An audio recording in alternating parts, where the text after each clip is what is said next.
ആവശ്യമായ ഘട്ടങ്ങളിൽ തിരുത്തലുകൾ വേണ്ട സമയത്ത് അത് ഓർമ്മിപ്പിക്കുവാൻ സഭ സന്നദ്ധമാകും. സഭ രാഷ്ട്രീയത്തിൽ പ്രവർത്തിക്കുന്നില്ല. സഭയ്ക്കൊരു രാഷ്ട്രീയ പാർട്ടിയോടും പ്രത്യേകമായ വിധേയത്വമില്ല. എന്നാൽ ഏത് രാഷ്ട്രീയ പാർട്ടിയിൽ ഏത് ഭരണം വന്നിരുന്നാലും ആ ഭരണകർത്താക്കൾക്കെല്ലാം വേണ്ടി പ്രാർത്ഥിക്കുന്നത് സഭയുടെ ഉത്തരവാദിത്വമാണ്. അതോടൊപ്പം തന്നെ സമൂഹത്തിൻ്റെ തിന്മകൾക്കെതിരായി സംസാരിക്കാനും പ്രവർത്തിക്കുവാനും നമുക്കേവർക്കും ഉത്തരവാദിത്വമുണ്ട്. ഇന്ന് ജനിച്ചു വീഴുന്ന കുഞ്ഞിനെ പോലും കൊലപ്പെടുത്തുന്ന വാർത്തകളാണ് സമൂഹത്തെ ഭയപ്പെടുത്തുന്നത്. അമ്മയും സഹോദരങ്ങളെയും തിരിച്ചറിയുവാൻ കഴിയാതെ പോകുന്നതായ ആളുകൾ. എന്താണ് അതിൻ്റെ അടിസ്ഥാനം? വളരെ വ്യക്തമായിട്ട് നമുക്കറിയാം. മദ്യമയക്കുമരുന്നുകളുടെ വലിയതായ വേലിയേറ്റമാണ്. ഇതിനെ നിയന്ത്രിക്കുവാൻ നമുക്ക് സാധിച്ചില്ല എങ്കിൽ ദൈവത്തിൻ്റെ സ്വന്തം നാട് പിശാചിൻ്റെ സ്വന്തം നാടായി മാറുമെന്നുള്ളത് സത്യമാണ്. നരകം എന്താണെന്ന് അറിയണമെങ്കിൽ ഇന്ന് കേരളത്തിൽ വന്നാൽ മതിയെന്നുള്ള അവസ്ഥയിലേക്ക് മാറിയിരിക്കുകയാണ്. ഇതിനെതിരെ നമുക്ക് ഒരുമിച്ച് കൈകോർത്ത് പ്രവർത്തിക്കേണ്ട കാലം അതിക്രമിച്ചിരിക്കുകയാണ്. മദ്യമയക്കുമരുന്നുകളുടെ ഉപയോഗമാണ് ഇന്ന് കാണുന്ന എല്ലാ അക്രമങ്ങളുടെയും അടിസ്ഥാനമെന്നുള്ളത് അത് അന്വേഷിക്കുന്ന കുറ്റാന്വേഷകർ എല്ലാം സമർത്ഥിച്ചിരിക്കുന്ന ഒരു കാര്യമാണ്. ഈ കഴിഞ്ഞ ദിവസം 10ാം ക്ലാസ്സിൽ പാസ്സായ കുട്ടികൾ അവർ യാത്രയയപ്പ് സമ്മേളനം നടത്തിയപ്പോൾ അവർ തമ്മിൽ അടിപിടിയുണ്ടായി, ഒരാൾ മരിച്ചുപോയി. പക്ഷേ അന്വേഷിക്കുമ്പോൾ ഈ കുട്ടികളെല്ലാവരും മദ്യമയക്കുമരുന്നുകളുടെ അടിമകളാണെന്നാണ് പേടിപ്പെടുത്തുന്നതായ ഒരു വലിയ സത്യം. അതുകൊണ്ട് പുതിയ തലമുറയ്ക്ക് മദ്യമയക്കുമരുന്നുകളുടെ അടിമകളായി മാനസികമായി സമനില തെറ്റി ഒരു സമൂഹമായി തീർന്നിരിക്കുക. എപ്പോൾ വേണമെങ്കിലും പൊട്ടിത്തെറിക്കാവുന്ന പ്രഷർ കുക്കർ പോലെ ആയിരിക്കുകയാണ് ഈ സമൂഹം. അപ്പോൾ ഇതിന് എതിരായി പ്രവർത്തിക്കുവാനാണ് നമ്മുടെ ഉത്തരവാദിത്വം. എന്നാൽ ഈ തരത്തിലുള്ള കാര്യങ്ങൾ പ്രോത്സാഹിപ്പിക്കുന്ന രീതിയിൽ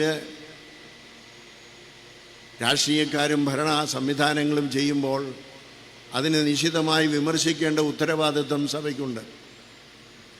കാരണം നാം എല്ലാവരും ഈ സമൂഹത്തിൽ ജീവിക്കുന്നവരാണ്, പരസ്പരം ഒരുമിച്ച് ജീവിക്കേണ്ടവരാണ്.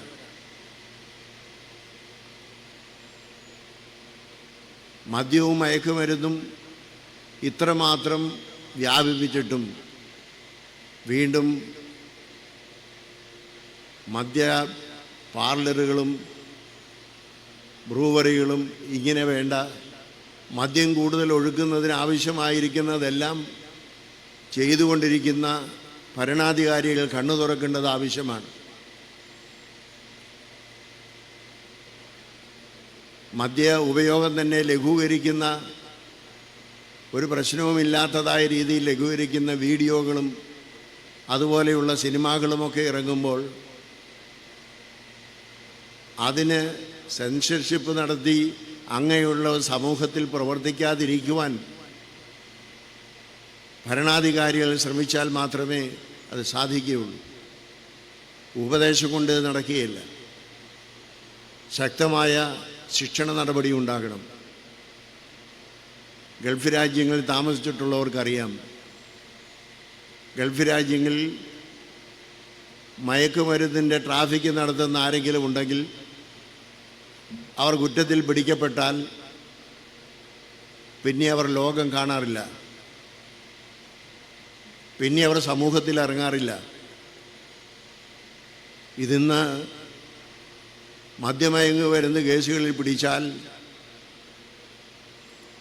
അവരെ കുറ്റം വിധിച്ചാലും അവരെ ശിക്ഷിച്ചാലും ജയിലിലേക്ക് കൊണ്ടുപോയി ഏറ്റവും അടുത്ത ദിവസം ജയിലിൽ നിന്ന് അവരെ ഇറക്കിവിട്ട് ജാമ്യത്തിൽ വീണ്ടും ആ കുറ്റകൃത്യങ്ങൾ ആവർത്തിക്കുന്നു എന്നുള്ളത് നമ്മൾ കണ്ടുകൊണ്ടിരിക്കുന്ന ഒരു സത്യമാണ്. കർശനമായ നിയമ നടപടികൾ കൂടെയും